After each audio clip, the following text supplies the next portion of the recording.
Jadi ada mengatakan bahwa dalam kepemimpinan sejarah Polri baru kepemimpinan Pak Sigit inilah yang terburuk. Saya nggak setuju. Kenapa?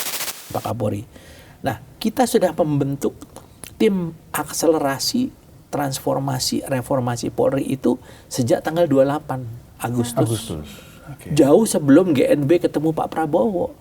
Jadi nanti beberapa jabatan gitu ya, kayak misalnya di KPK. Nah, itu berarti harus pensiun. Pensiun atau mengundurkan diri. Pengadilan pertama adalah tempuhlah pra-peradilan. Sehingga status tersangka itu jelas. Benar nggak polisi itu mengkriminalisasi atau tidak. Itu anaknya jenderal, anaknya menteri, anaknya apa masuk tanpa melalui persyaratan-persyaratan. Sekarang nggak ada lagi. Sebelumnya ada Pak berarti ya? Sebelumnya banyak-banyak.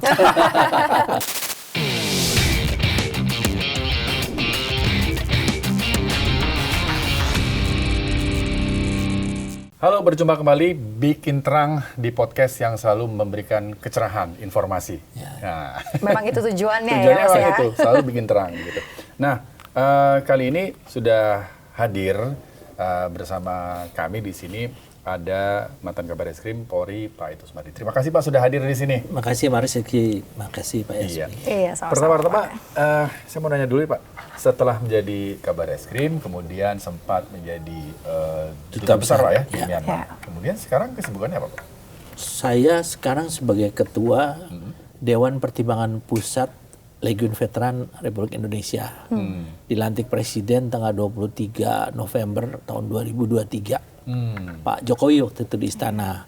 Kemudian saya juga setelah peristiwa kemarin Agustus Kelabu, saya diminta oleh Pak Kapolri untuk menjadi Ketua Penasihat Ahli Kapolri. Ya, kita membawa ada 32 penasihat ahli Kapolri, cuma 3 yang dari polisi. Kebetulan teman saya semua, saya Pak Arianto dengan Pak Bekto. Yang lainnya semua adalah pakar-pakar dalam bidang terkait ya. Berapa tadi? 30? 32. 32, hanya 3 yang 3 yang dari Polri. dari Polri. Ya, saya Pak Arianto dengan Pak Bekto Suprapto. Itu tugas pokoknya tuh apa Pak Ito? Ya, kita memberikan pendampingan ya, terutama setelah adanya desakan dari masyarakat, tuntutan masyarakat bahwa Polri itu harus berubah, harus mereformasi. Nah, kebetulan saya salah satu pelaku juga pada saat reformasi birokrasi Polri tahun 98 ya. 98. 98. Nah, saya di sana masih koordinator staf ahli Kapolri. Jadi saya sangat tahu betul bagaimana saat itu pemisahan antara Polri dengan TNI. ABRI, ya dengan ABRI. Kemudian kita harus merubah struktur, instrumental dan kultur. Jadi sangat tahu saya, sehingga keberadaan saya di sana juga banyak kita memberikan semacam guidance ya kepada penasihat ahli Kapolri lainnya.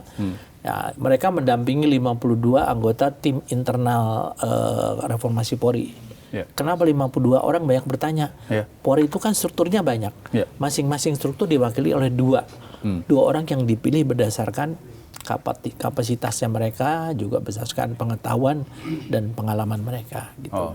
Nah Pak, bicara soal tadi sempat disinggung soal Agustus Kelabu gitu ya. Iya. Nah, waktu kejadian Bapak sebagai tim penasehat Kapolri Belum. Waktu itu belum ya? Saya belum. Tapi ketika sudah menjadi penasehat, sudah ngasih masukan apa aja Pak? Khusus untuk yang kejadian Agustus itu. Nah gini, kita melihat persoalan ini kan secara komprehensif ya. Jadi kalau yang Agustus Kelabu lah katakan, itu hanya merupakan gunung es. Puncak gunung es. Di bawah ini banyak sekali.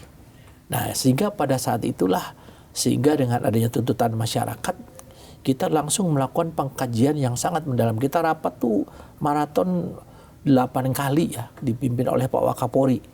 Membahas satu persatu, kemudian menunjuk Pak Komjen Krisnada sebagai Ketua Reformasi, dan masing-masing struktur, kemudian kita kumpulkan dari Dumas, ya pengaduan masyarakat. Itu kita kumpulkan sehingga kita mendapatkan banyak sekali hal-hal yang selama ini belum ditindaklanjuti ya. Yang paling menyolok adalah bagaimana masyarakat menganggap polisi ini sebagai organisasi yang eksklusif. Dari pendampingnya hedonistik ya. Kemudian mereka tidak ada equality dengan masyarakat ya. Nah, itu yang menjadi sasaran kita. Bagaimana kita harus membuat satu standar operation procedure ya, SOP, supaya itu kita hilangkan. Nah, itu kita sudah buat konsepnya bagus dengan terbitnya buku kecil namanya Do and Don't. Sebenarnya itu ide dari saya, karena waktu saya menjadi komandan kontingen Garuda ya di Bosnia, pada saat pasukan kita sampai di sana, kita dikumpulkan oleh dari PBB ya. Mereka berikan buku kecil menarik. Bukunya itu apa yang tidak boleh dilakukan dan apa yang harus dilakukan. Nah itulah yang kita buat sekarang.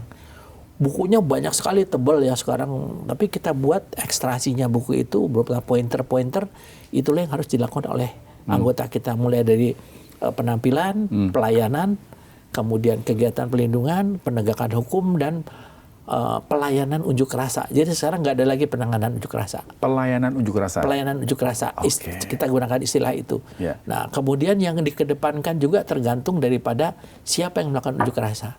Nah, kemarin kan begitu keluar Brimob semua kan langsung SOP-nya udah SOP represif. Sekarang kita enggak. Dan program daripada Pak Kapolri salah satu adalah bagaimana sekarang polisi harus menyatu dengan masyarakat. Karena adanya polisi ini kan masyarakat yang ini kan. Jadi polisi itu betul-betul harus menjadi abdi masyarakat, harus bisa memberikan pelayanan, tidak boleh menyakiti masyarakat, tidak boleh menyusahkan ya. Nah, apa yang harus dilakukan agar ini efektif, itu ada dua cara. Pertama adalah pengawasan. Termasuk kami, itu kita mengawasi sekarang pelaksanaan dari konsep yang sudah dilakukan. Pengawasan tidak akan ada artinya kalau tidak ada penindakannya, penegakan hukum secara internal. Sehingga Propam sekarang di seluruh Indonesia ada beberapa orang yang sekarang ada yang dihukum disiplin, ada yang dipidana, sampai diberhentikan dengan tidak hormat. Nah, inilah salah satu upaya bagaimana sekarang menjadikan polisi bersama rakyat kembali. Tapi tentunya kan dalam proses reformasi ini kita harus menyesuaikan juga dengan dinamika kehidupan masyarakat. Betul. Karena masyarakat sekarang dari segi kepatuhan hukumnya jauh lah. Kayak zaman saya dulu ya. Jauh itu maksudnya gimana, Pak? Bedanya nih apa nih, Gini, Pak? masalah yang dulu itu kan kita juga banyak dipengaruhi dengan ilmu pengetahuan dan teknologi. Dulu kan kita betul-betul namanya nggak seperti sekarang tuh, sejak ada perkembangan ilpentek kan seperti borderless ya. Ada namanya TikTok, Instagram, Medsos ya Pak ya. Medsos itu kan sangat mempengaruhi penetrasinya kepada perilaku dalam masyarakat itu. Kalau dulu orang patuh sama ibunya, bapaknya kan. Nah, sekarang kan agak susah, belum ngomong apa aja. Anak saya, cucu saya setiap bicara masih dia berargumentasi. Ya, bahkan kadang-kadang kita sampai bingung gitu ya. Karena lebih tahu dia daripada kita. Nah, ini pun kita lihat kepatuhan masyarakat, hukum di masyarakat. Masyarakat kan kritis. Nah, sementara polisi masih menggunakan konsep yang lama. Pokoknya harus begini, nggak nyambung, sehingga di sini terjadilah friksi jadi konflik ya. Kemudian juga ada sampai dianggap melanggar hak asasi manusia. Nah, ini yang menjadi sasaran kita di reformasi Polri. Baik, tadi menarik juga tuh Yasmin soal flexing Pak ya. Di zaman Bapak dulu jadi Kabareskrim, ya kita nggak bisa menjumpai flexing dari keluarga anggota Polri gitu kan. Karena memang medsos belum berkembang sekarang Pak. Kalau sekarang kan kita lihat beberapa kali, sering bahkan ya terjadi keluarga Polri flexing gitu. Ini Bapak melihatnya bagaimana? Saya kalau melihat ya kita nggak bisa menyamakan sih ya. Jadi ada mengatakan bahwa dalam kepemimpinan sejarah Polri baru kepemimpinan Pak Sigit inilah yang terburuk. Saya nggak setuju. Kenapa? Situasi kondisi masyarakatnya berbeda, ya kan? Kemudian dulu belum ada tuh namanya medsos, dulu belum ada. Kemudian sistem politiknya juga berbeda. Ini harus dilihat di situ. Dulu zaman saya, anak jenderal masuk Akabri itu sangat bisa dihitung pakai jari. Oh ya? Iya, wah baik bisa dihitung dengan pakai jari lah. Sekarang anak yang bukan jenderal masuk Akabri bisa dihitung terbalik gitu kan. Kenapa? Ya itu kan pengaruh bapaknya, ingin anaknya menjadi. Nah, ini otomatis secara psikologis seorang anak yang, saya kan anak tentara ya, pangkat rendah bapak saya. Jadi hidup saya tuh dari kecil penuh dengan disiplin di rumah. Tapi kalau Bapak Semik kan dulu seorang perwira tinggi, beda juga dong.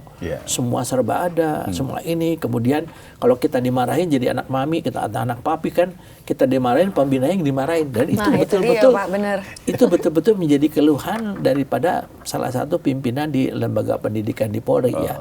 Pada saat kita, menurut saya itu satu hal yang wajar, sangat wajar menurut saya. Tapi kalau ini tidak dikembalikan kepada bagaimana tugas pokok, fungsi peranan dia itu, cilaka. Dia harus betul-betul merubah dari anak seorang perwira tinggi yang hidup dengan segala kecukupan, dengan dia harus kembali kepada bagaimana menjadi seorang abdi masyarakat yang harus memberikan contoh. Nah, ini ya easy to say but difficult to do, katanya Profesor Kolb dulu ya waktu saya sekolah di psikologi. Gampang ngomongnya, tapi saya juga nggak bisa membandingkan orang harus seperti saya, nggak bisa. Jadi di sini kita harus menyesuaikan. Nah, di organisasi juga demikian. Baik. Nah, Pak Ito, ini kan sekarang ada 2 tim begitu ya, untuk memperbaiki kinerja Polri. Begitu. Ada tim yang dibentuk oleh Pak Listio Sigit dan dibentuk oleh Pak Prabowo. Bapak Presiden. Pak Ito melihatnya bagaimana? Apakah 2 tim ini dibentuk harusnya sih berjalan bersama, Pak ya? Tapi kan masyarakat melihatnya kenapa harus ada 2 tim begitu? Ya, gini, saya ingin meluruskan nih Mas Rizky ya, Pak Yasmin ya. Orang katakan dengan pembentukan tim kita itu bahwa polisi itu membangkang kepada presiden, ingin melalui. Tahu sejarahnya Mas, begitu kejadian tanggal 25 ya, 26, 27, tanggal 2 September dibentuklah penasihat ahli Kapolri. Ya, dilantik, diresahkan oleh Pak Wakapolri dan Pak Kapolri. Nah, kita sudah membentuk tim akselerasi transformasi reformasi Polri itu sejak tanggal 28 Agustus. Jauh sebelum GNB ketemu Pak Prabowo. Bagaimana kita mau mendahului? Kenapa? Karena di situ Pak Sigit ingin berintrospeksi ke dalam, karena tekanan masyarakat kan luar biasa. Belum pernah sejarahnya masyarakat nyerang kantor polisi kan.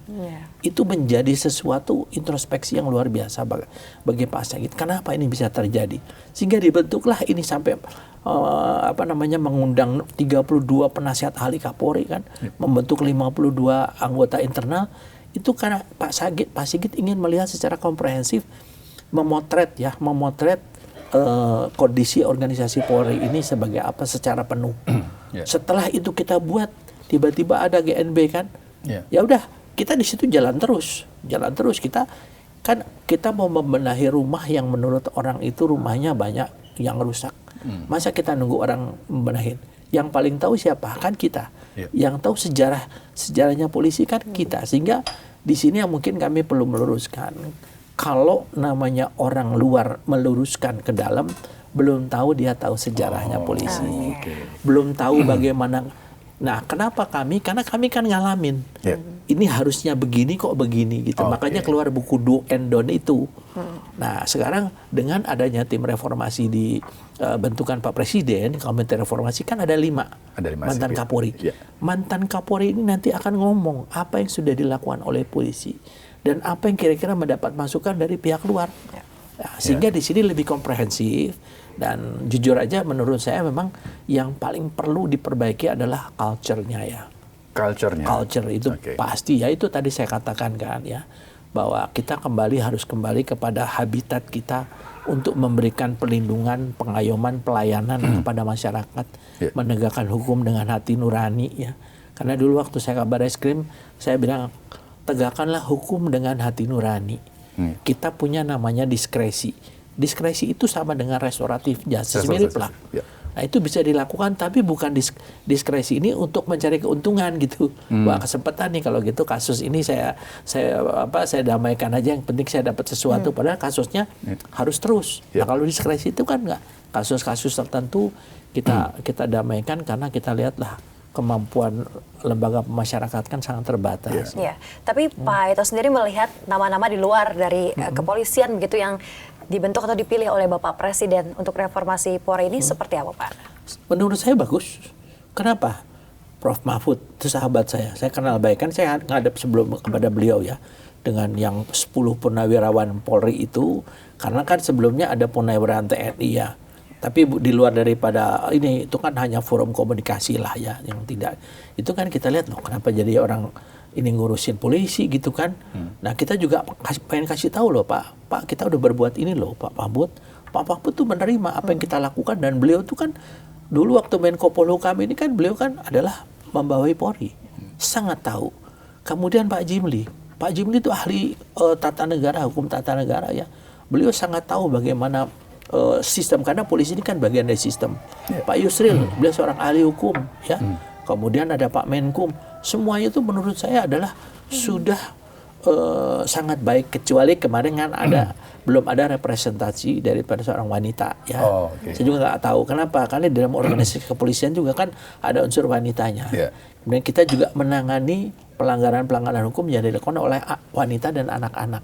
Nah, sehingga di sini nanti kita masuk juga bagaimana kita dalam melayani, mengayomi, melindungi dan menegakkan hukum terhadap kejahatan yang dilakukan atau pelanggaran hukum yang dilakukan oleh wanita, anak-anak, dan tentunya ini harus ada masukan-masukan juga gitu. Jadi clear ya kenapa 52 orang bentukan dari Pak Listio Sigit Prabowo adalah polisi semua, karena yang tahu bagaimana memperbagi polisi ya. Dan masing-masing struktur. Karena organisasi Polri itu kan luas. Sehingga masing-masing struktur itu ada perwakilannya di situ yang harus mengkaji, mengevaluasi akar permasalahannya apa, faktor penyebabnya apa, upaya apa yang harus dilakukan. Dikumpulkanlah oleh Pak Ketuanya adalah Pak Krisnanda ya, Profesor Krisnanda yang Komjen. Kemudian dibuatlah buku besar. Bukunya besar banget, banyak banget. Kemudian diekstrasi menjadi do and don't itu. Kecil sih. Jadi saya kira mungkin ya itu salah satu upaya yang saat ini yang paling baik dilakukan oleh kita. Nah, kemudian ini Pak Ito yang sekarang lagi ramai dibahas juga soal putusan MK. Kalau menurut Pak Ito dari putusan MK bahwa anggota Polri tidak lagi boleh menduduki jabatan ASN gitu ya, sudah tepat atau belum Pak? Pertama, saya ingin dulu memberikan pemahaman kepada masyarakat. Kebetulan saya adalah sebagai salah satu narasumber di diskusi publik yang dilaksanakan oleh alumni Fakultas Hukum Universitas Kristen Indonesia baru-baru ini, yaitu tentang reformasi Polri dan sebagai jawaban dari penanganan atau menghilangkan dui fungsi Polri. Saya cari di brosur, nggak ada dui fungsi Polri, nggak ada, yang ada tuh dui fungsi ABRI dulu. Tapi kalau polisi melakukan fungsi yang di luar struktur ada. Saya pelajari undang-undangnya. Undang-undang memang pasal 28 ayat 3 mengatakan bahwa setiap anggota Polri itu tidak dilarang untuk mendapatkan jabatan di luar struktur Polri.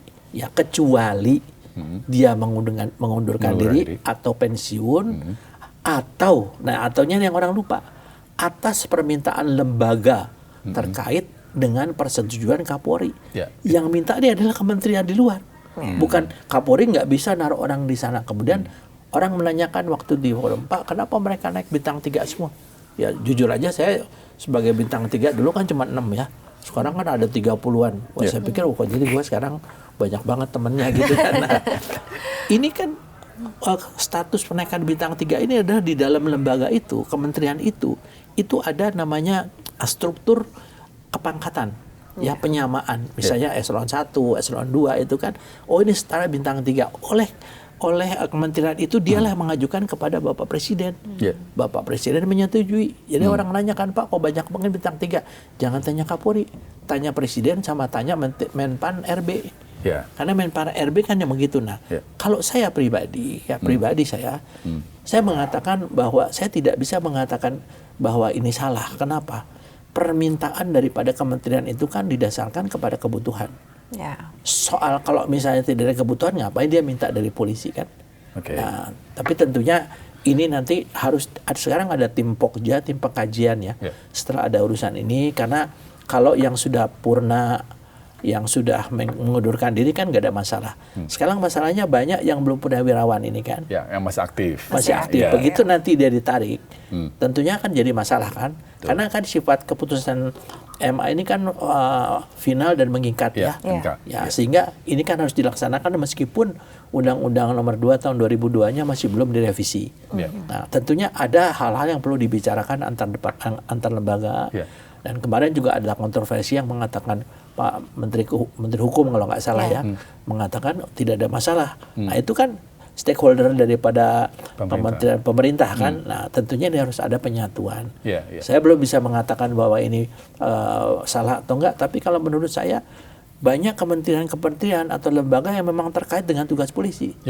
Misalnya BNPT, BNN kan ya. Misalnya ada lagi BNPB dan sebagainya terkait yang mungkin dengan adanya polisi aktif memudahkan jalur koordinasi. Ya, karena kalau udah pensiun kadang-kadang agak susah. Karena saya ngalamin juga gitu kan. Kalau saya pensiun mau minta tolong saya masih dinas, kalau nggak malu, ya siap-siap ya. Siap-siap tapi ya beda kalau lagi dinas kan laksanakan kan. Tapi jumlahnya banyak loh, Pak. Yang anggota Polri yang masih aktif, yang kemudian menduduki posisi-posisi ASN itu jumlahnya kan yang hampir saya baca 4.300 gitu ya. Pertanyaan saya, bisakah Polri menaruh anggota di sana tanpa kementerian itu mau nerima? Nah, itu kan pertanyaan saya itu kan. Tapi di pasal 28-nya kan udah clear, Pak ya. Pasal 28 ayat 3 sudah clear bahwa harus mengundurkan diri atau pensiun. Yang lama atau yang baru? Yang lama. Kemudian di pasal penjelasannya yang kemudian bermasalah kan? Kecuali atas penugasan. Permintaan. Ada atas permintaan lembaga yang bersangkutan dan atas persetujuan Kapolri. Jadi kalau lembaga tersebut minta anggota Polri aktif, tapi kalau Pak Kapolri tidak memenuhi, nggak ada masalah. Ini dan atas persetujuan Kapolri. Nah, disetujui Kapolri ya intinya ya Pak ya. Orang juga harus ingat Mas, Mas, bahwa Polri itu sekarang statusnya adalah ASN, sama dengan mereka. Sipil ya? Sipil, aparat sipil negara loh kita. Jadi kalau lihat daripada undang-undang ASN, boleh-boleh aja kita menduduki jabatan ASN. Cuman karena kita ada kepangkatan itulah menjadi polisi itu menjadi berbeda ya dengan yang lain. Jadi nanti beberapa jabatan gitu ya, kayak misalnya di KPK. Nah, itu berarti harus pensiun atau mengundurkan diri. Nah, sementara sekarang kan Pak Ketua KPK-nya masih dinas aktif. Nah, makanya ini perlu ada pembicaraan kan. Kenapa di KPK? Dalam satu organisasi ini kan tentunya yang dibutuhkan diisi oleh personel-personel yang memiliki kemampuan, pengetahuan, pengalaman agar tugasnya itu bisa optimal. Nah, pertanyaannya di sini apakah ada orang lain yang bisa lebih baik? Nah, kemudian yang kedua, saya duta besar. Saya tidak punya sama sekali basic, saya di Kemlu diplomat nggak ada. Meskipun saya pernah menjadi komandan kontingen pasukan PBB ya. Disitulah kelihatan antara pejabat karir dengan pejabat non karir. Apa bedanya, Pak? Ya jelas ya. Maksudnya kalau pejabat karir itu kan memang dia dilatih untuk fungsi yang di sana ya. Misalnya diplomat ya. Tapi orang jangan lupa bahwa dalam kondisi tertentu kemampuan profesional dari seorang pejabat karir ini menjadi terkendala dengan tantangan yang dihadapi. Contohnya misalnya KPK, ya kan memerlukan orang-orang yang memiliki kemampuan sebagai penyidik, kemudian bisa dia dengan secara tegas ya orang tuh agak lebih segen lah gitu ya. Seperti misalnya saya ditaruh di Myanmar. Myanmar itu adalah negara junta, dipimpin junta militer. Sehingga dengan komunikasi saya dengan junta militer tuh jauh lebih efektif dan efisien dibandingkan dengan pejabat karir. Makanya di Myanmar itu dari semua duta besarnya hanya satu yang non karir. Dari sekian puluh semuanya adalah dari militer dan kepolisian gitu. Nah, pertimbangan tentunya itu pertimbangan daripada presiden ya, presiden kan. Berarti kalau menurut Pak Ito sendiri dengan putusan MK itu sekarang anggota Polri yang masih menduduki jabatan-jabatan itu harus mundur. Ya kan kita harus mengikuti aturan, pasti. Ditarik dong, pasti ditarik atau dia mengundurkan diri.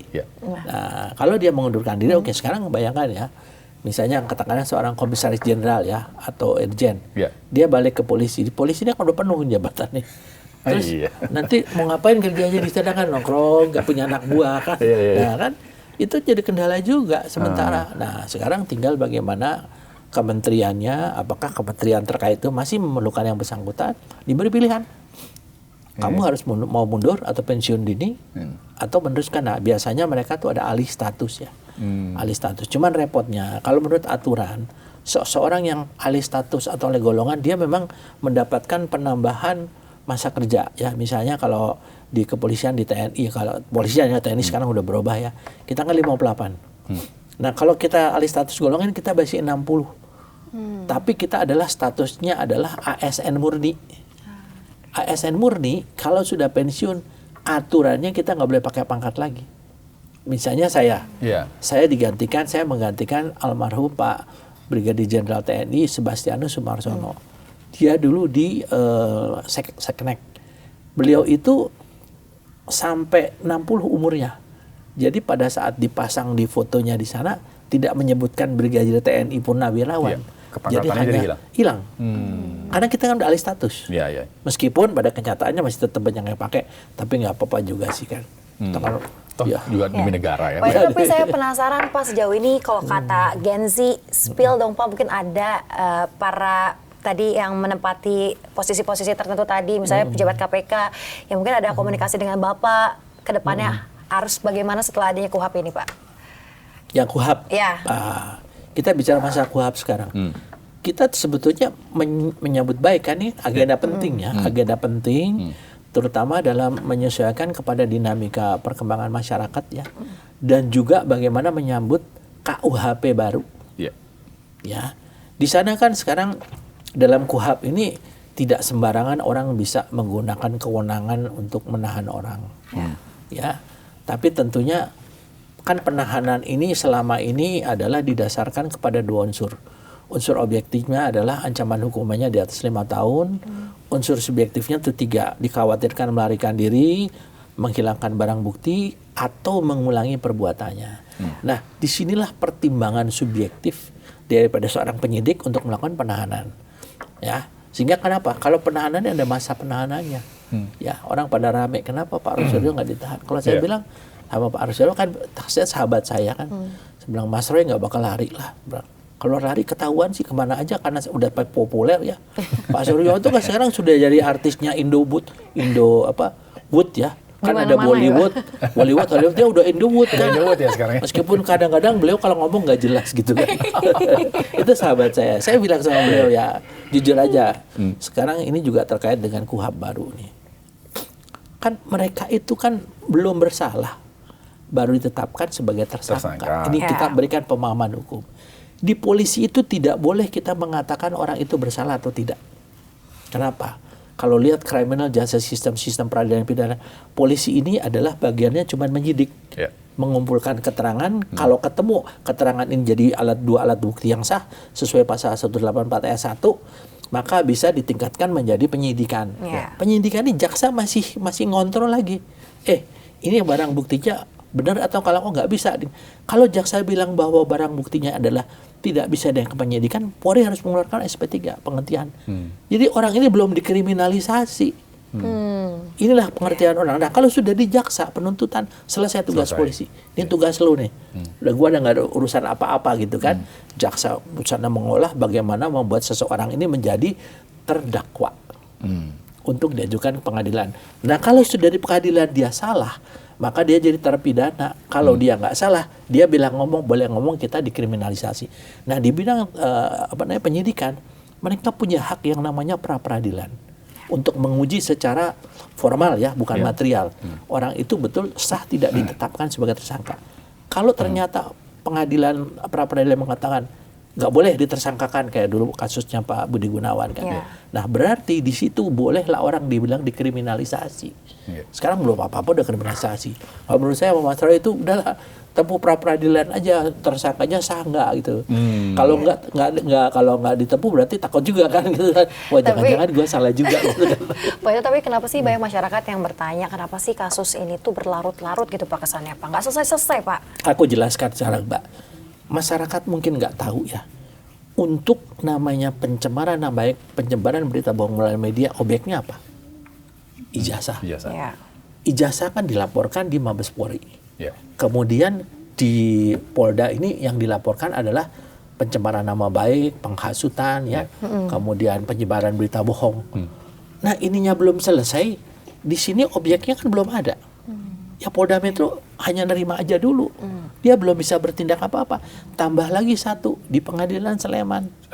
Tentang yang Bambang Bambang Tri sama Gus Nur ya, di sana kan masih berjalan. Setelah di sana dikatakan NU, ya, maka barulah di sini jalan. Di sini jalan ke Polda.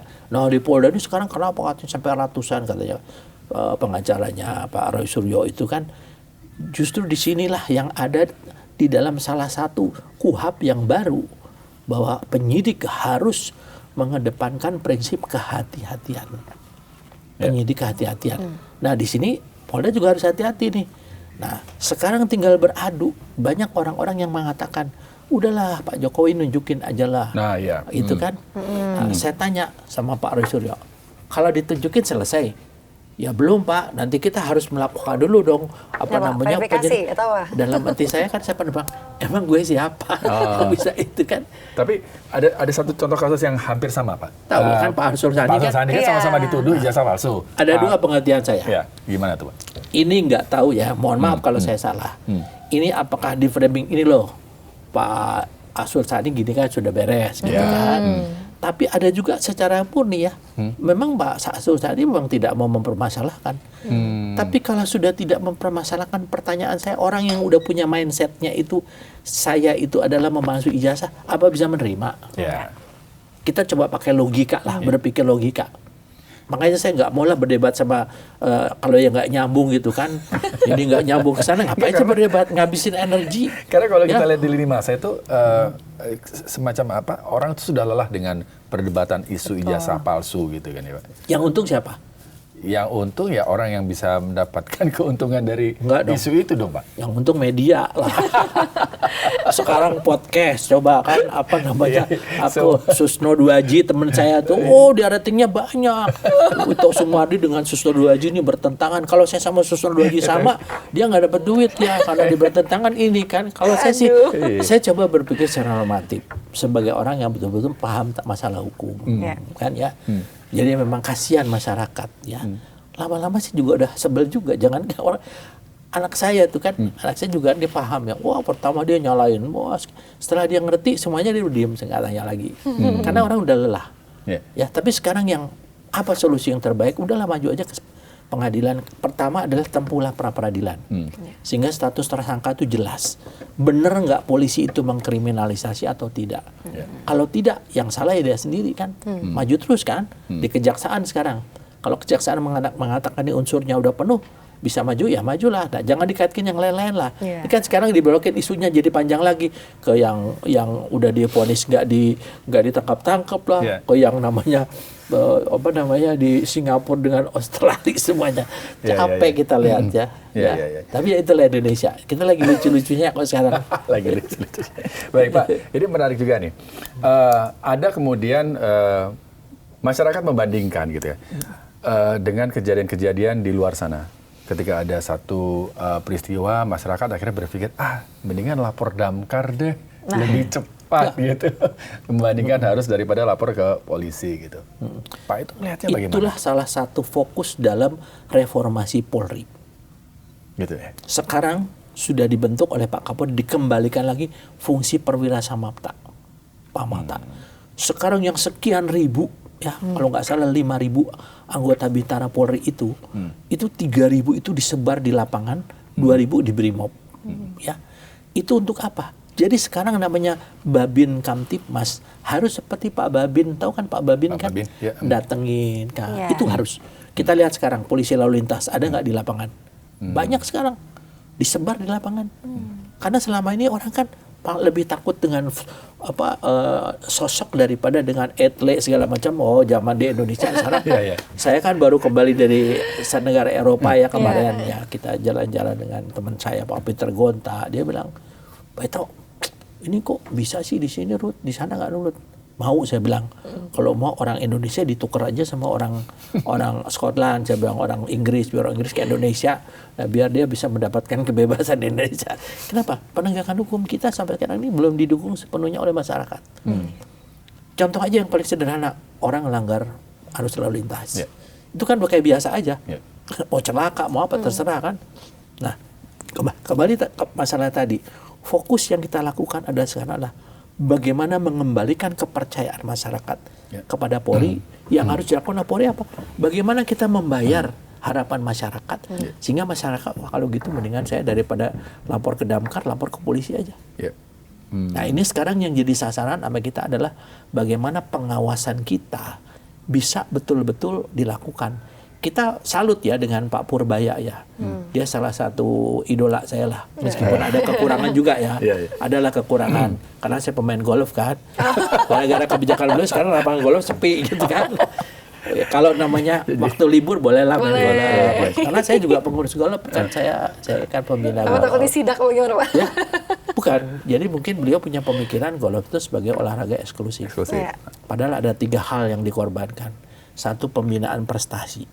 Kedua, pariwisata. Sekarang di seluruh dunia bagaimana mereka menggunakan wisata golf. Ya. Yang ketiga adalah tentunya masalah tenaga kerja. Sekarang saya kebetulan salah satu di komisaris di perusahaan ya, kita punya lapangan golf. Sekarang 1/3 anggota caddy kita tuh terpaksa harus dirumahkan. Habis kan? Nah, saya suka. Tapi saya banyak hal yang saya suka apa? Lapor Purbaya. Jadi sekarang inilah yang ingin oleh Polri juga Pak Kapolri. Fungsi Dumas itu betul-betul bisa masuk ke Pak Kapolri. Selama ini kan ada laporan, terus setelah itu kembalinya EWP. Tahu nggak EWP? Kalau orang Sunda bilang, pengaruhna. Tidak ada pengaruhnya. Nah, sekarang harus, karena ada ukurannya. Dan yang kedua, kita mungkin, kebetulan saya juga mendalami masalah AI ya.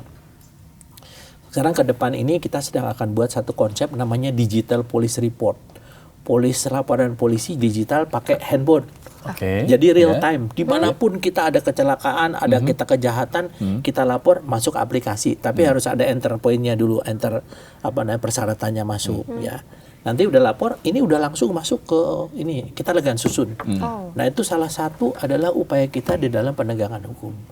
Selama ini kan kita bikin laporan polisi itu orang udah nunggu, udah capek.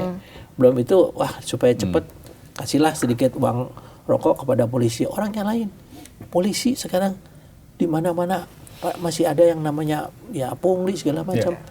Tapi kalau kita mau lihat, jujur aja, tidak bisalah mengatakan bahwa masalah kesejahteraan sosial itu menjadi konsekuensinya dia polisi. Nggak mungkin, polisi kan manusia juga. Coba kita lihat kalau di daerah-daerah, begitu dia ditempatkan jadi bintara ya atau perwira, seneng dia waktu dilantik.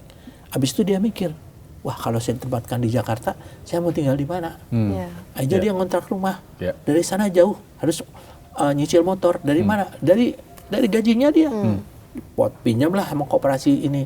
Saya sampai mendatangkan beberapa teman waktu saya Bareskrim, diem semua lah. Saya ajak, saya panggil pemegang bendahara saya, kasih lihat beberapa anggota saya tuh ngutang loh. Jadi kalau dia nerima gaji, dia tuh dipotong 100% dan dia masih harus membayar utangnya. Itu realita ya, itu adalah realitanya di kita. Ya, jadi bagaimanapun juga tentunya negara juga tidak bisa lepas tangan masalah ini. Kalau kita menghilangkan bagaimana pelanggaran-pelanggaran untuk yang masyarakat polisi yang kecil itu kepada masyarakat ya, kita harus melihat bagaimana akar masalahnya apa. Itu salah satu dari Pak Kapolri bagaimana sekarang menghidupkan kembali koperasi kita ya, memberikan kesejahteraan kepada masyarakat, perhatian dan lain sebagainya. Ya mudah-mudahan dengan adanya kejadian Agustus Kelabu ini kan dari Mei Kelabu dulu ya. 98 kan Mei Kelabu tuh saya ngalamin, saya Kapolres Kerawang waktu itu kan. Jadi sekarang tahun 2025 ya. Ya mudah-mudahan kedepannya nih menuju Indonesia Emas lah. Kita berharap. Bukan Indonesia Cemas Pak ya? Bukan ya? Indonesia Cemas. Kalau namanya kita tidak ingin ada perubahan, pasti Indonesia cemas. Dan masyarakat jadi gemas kan. Nah, pastilah. Tapi kalau kita punya tekad untuk berubah melalui reformasi Polri, ya kenapa disebut akselerasi, transformasi, reformasi? Di Polri kan istilahnya itu.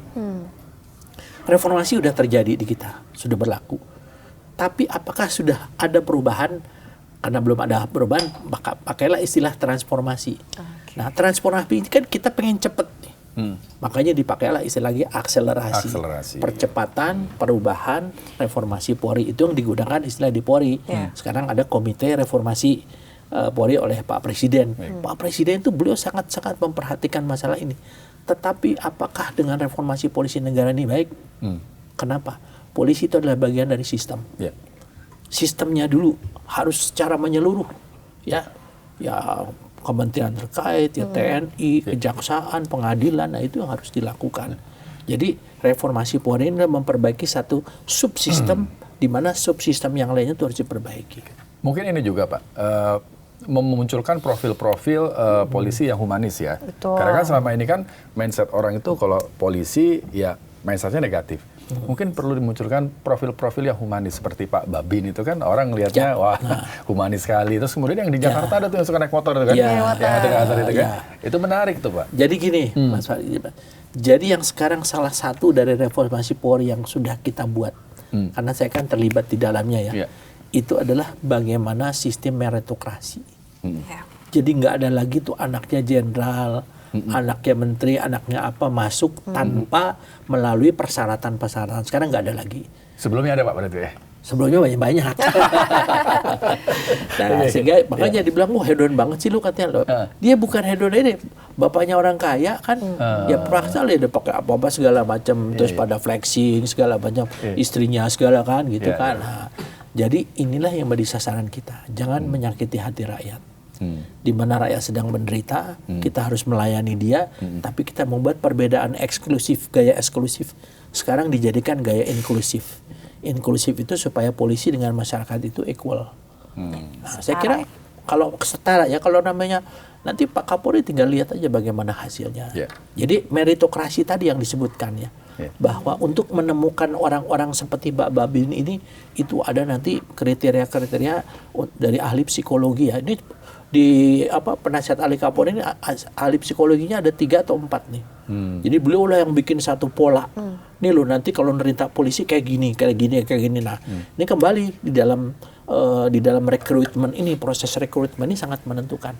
Apakah kita menemukan polisi-polisi yang babin ataukah menjadi polisi-polisi yang menjadi istilahnya Captain Marvel ya. Wah, kan gaya benar itu kan. Sebetulnya dulu zaman dulu ya, orang tuh kan lihat polisi takut. Makanya karena polisi terbatas, Pak Anton Sujarwo dulu almarhum membuatlah patung polisi. Makanya Pak Agung, itu kepala yang menjadi legenda polisi itu ya, Pak Hugeng kan mengatakan polisi yang jujur adalah ada 2, 1 polisi tidur, yang kedua patung polisi. Tapi efektif loh dulu. Begitu ada patung polisi, saya aja dulu itu, habis itu mulailah vandalisme kan dicoret-coret gitu. Ya itulah masyarakat kita. Oke. Baik, Pak, ini bicara soal kepemimpinan Pak Listio Sigit. Sudah hampir 5 tahun Pak ya? Ya. Hampir 5 tahun. Kalau menurut Pak Ito, idealnya untuk seorang Kapolri itu menjabat berapa lama Pak? Gini, kita harus lihat dari 2 aspek ya. Orang semakin lama semakin matang. Ya. Tapi tentunya semakin positif atau semakin tidak positif itu tergantung bagaimana komitmen orang itu. Seorang pemimpin itu adalah sangat ditentukan dengan kualitas kepemimpinan dia, leadership. Ya. Kemudian tidak berarti orang yang dalam waktu 1 tahun, 2 tahun, kemudian tiba-tiba 5 tahun itu yang lebih bagus, nggak ada. Kan saya bilang tadi, dinamika kehidupan masyarakat ini berbeda. Situasi politiknya juga berbeda. Jadi Pak Sigit ini kan harus merubah. Dari di bawah kepemimpinan Presiden Pak Jokowi dengan gaya kepemimpinannya yang berbeda dengan Pak Prabowo, beliau harus beradaptasi dan menyesuaikan. Nah kita lihat sekarang, apakah Pak Sigit ini akan mampu membawa polisi ini keluar menjadi kepolisi yang diharapkan oleh pimpinan negara saat ini Pak Prabowo. Pak Prabowo kan maunya tek gitu kan. Nah ini yang sekarang sedang dibuat oleh Pak Sigit melalui tim reformasi kita. Mereformasi, merubah dari seorang kepemimpinan yang Pak Jokowi sekarang kepada Pak Prabowo. Jadi menurut saya memang relatif ya, subjektif itu orang mau. Kenapa? Karena kepolisian pimpinan Polri ini kan ditentukan oleh Pak Presiden melalui fit and propernya DPR. Sekarang kembali dong, kalau kita memilih orang yang paling utama yang sangat menentukan apa? Orang yang milih dong. Orang yang milih ini apakah didasar kepada kolusi, nepotisme, ya kembali kepada lembaga legislatif, ataukah mungkin dipilih langsung. Nah orang banyak mengatakan, udahlah polisi di bawah kementerian. Tapi orang lupa bahwa polisi Indonesia itu ada sebelum proklamasi kemerdekaan. Saya bikin sejarahnya. Ya. Kemudian yang kedua, makanya di sana polisi pejuang. Nah, kenapa di bawah presiden? Kalau di bawah kementerian itu jabatan politik. Ya, segera bisa menjadi siapa aja di politik di sana, bisa jadi orang luar, bisa mungkin dari partai, dari dari itu bisa. Tapi kalau di bawah presiden kan nggak bisa, itu jabatan karir. Gitu. Oke. Ya, tapi menurut Pak Ito sejauh ini perubahan yang dilakukan oleh Pak Sigit seperti apa sih Pak? Secara konseptual sangat bagus. Tapi itu kan istilahnya kita kalau namanya mau masak tuh ya, kita lagi bikin namanya menu nih, buku menunya nih. Sekarang lagi dimasak, nanti kita belum bilang mengatakan masakan itu enak. Ya. Tapi kalau kita lihat dari menunya bagus ya, melalui tim reformasi internal Polri, apalagi tambah dengan orang luar ini kan ibaratnya dia kan tester. Kita yang masak, ini nggak enak nih, ini kurang masak. Nah itu Pak Mahfud, Pak Jimli ya, Pak Yusril itu dia bagian tester. Okay. Nah yang masak ini Pak Kapolri. Nah yang koki-kokinya adalah kita. Nah itu masakan itulah yang sekarang sedang dibuat. Jadi kita memang terlalu dini kalau mengatakan bahwa polisi ke depan akan baik ya. Sekarang kembali bagaimana tekad polisi mau tidak berubah. Kan Pak Sigit bilang, kalau sebagus apapun, hebat apapun orang tergantung polisi. Saya di LC mengatakan kuncinya satu adalah mau tidak kita berubah. Supaya kita mau berubah, tentunya ada alat ya, toolnya yaitu pengawasan. Kemudian kita penindakan internal secara konsisten dan konsekuen ya. Itu yang paling penting, dan perbaikan sistem. Mulai rekrutmen, pelayanan, semuanya. Ini kuncinya 3 ini aja. Baik. Menarik nih perbincangan dengan Pak Ito. Saya ada pertanyaan terakhir. Punya pertanyaan terakhir juga? Tadi udah katanya Sudah. ya. Saya pertanyaan terakhir nih Pak. Soal penggantian Kapolri Pak. Ya. Ini kan juga lagi dibahas ramai itu Pak. Kalau dari kacamata Pak Ito nih, ada sosok nggak? Kan sempat dibahas juga Kapolri dari luar Polri gitu ya. Itu kan juga agak-agak aneh ya Pak ya. Nah kalau dari Pak Ito sendiri, sosok yang tepat nih Pak? Ya. 2 nama aja Pak. Ya. Yang pertama, kalau dari luar Polri, saya nggak setuju. Karena tadi kan kita mau jadi, kita istilahnya mau mengemudikan mobil, tapi yang kita suruh nyetir bukan pengemudi itu kan, bukan supir. Nabrak kemana-mana untuk mobil. Kalau sosok yang kedua, yang pertama tentunya satu, dia punya rekam jejak bersih.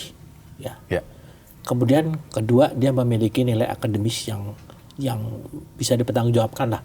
Ya bisa saja mungkin yang dia di Makayasa atau tidak ya.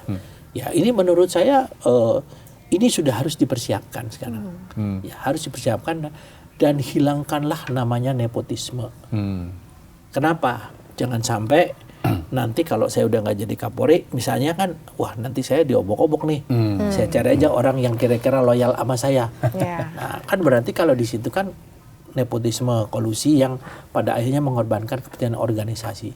Sekarang bagaimanapun juga Pak Sigit kan tentunya sudah hampir 5 tahun ya. Beliau sudah mengalami pasang surut, dan menurut saya pribadi ya, di usianya dia pada saat jadi Kapolri itu saya tahu banget. Ya, karena saya memberikan testimoni waktu itu bahwa saya melihat banyak yang udah dilakukan oleh beliau. Tetapi kan sejalan dengan perjalanan tugas kita menghadapi dinamika kehidupan masyarakat, ini kadang-kadang akhirnya ya tidak mungkin kita bisa menilai itu sesuatu selalu menanjak, pasti menurun kan. Tapi sekarang kan setelah ada reformasi, kita dari 30-an sekian sekarang sudah 70-an lagi naik. Dari Litbang Kompas. Ini kan upaya siapa? Upaya Pak Sigit kan. Nah, di era kepuncaknya inilah alangkah sangat bagusnya misalnya Pak Sigit misalnya akan ada pergantian ya kepemimpinan di mana dia meninggalkan polisi dengan nama yang sangat harum. Itu sih harapan saya sebagai purnawirawan ya yang udah pengaruh ya itu apa-apa. Tapi kan tentunya saya sebagai kakak ya ingin supaya adik-adik saya semua ini berkembang, terutama polisi untuk bisa dekat dengan masyarakat, melayani masyarakat, dan kita betul-betul menjalankan aturan hukum sesuai dengan ketentuan. Gitu mungkin. Dari 2 kriteria tadi belum menyebut nama Pak. Ini Pak belum di-spill nih Pak namanya Pak, atau inisial ya, inisial. Kalau saya, ini kan saya bukan bagian apa namanya pemilihan ya. Ya kalau saya ya saya punya beberapa orang. Siapa Pak? Ya, ada lah pokoknya. Oh, nanti di WhatsApp mungkin Mas. Ya Mas udah. Irfan di WhatsApp aja. Nanti setelah tutup kamera Nanti kita di WhatsApp aja deh. Kalau kriterianya kenapa saya memilih dia, ya istilahnya mengharapkan dia tentunya. Adi Makayasa ya pasti ya tadi Satu, ya. ya. Kemudian ya rekam jejak Rekam yang jejak. bersangkutan, Iya. ya. Kemudian juga tentunya kita sebenarnya menanyakan kepada masyarakat harus, kalau saya mau milih calon Kapolri ini menurut masyarakat gimana sih? Iya. Itu kan. Jangan tanya sama Mas Rosuryo nanti. Nanti kalau Mas Rosuryo dibilang ya jadi Kapolrinya Pak itu aja lah kalau gitu kan. Kalau saya sama dia gitu kan. Gitu ya. Oke. Silakan mau closing. Aduh Pak Ito, terima kasih banyak atas Sama-sama. waktunya sudah hadir di Sama-sama. podcast Bikin Terang. Semoga juga para penonton yang nonton kita semua ya. Semakin terang ya. Ya semakin terang tentunya ya. Sekali lagi terima kasih banyak Sama-sama. Pak. Semoga Sama-sama. sehat selalu, panjang Amin. umur dan juga Amin. sukses dengan apapun yang dikerjakan Ya. saat ini ya Pak ya. Amin. Ya. Ya, pemirsa, demikian tadi podcast Bikin Terang bersama dengan Bapak Ito Sumardi selaku Ketua Penasehat Ahli Polri ya Pak saat Ya. ini. Semoga informasi ataupun tayangan yang kita hadirkan saat ini bermanfaat untuk semua. Saya Asma Tania Saya dan Rizky Hasan. Terima kasih dan sampai jumpa. sampai jumpa.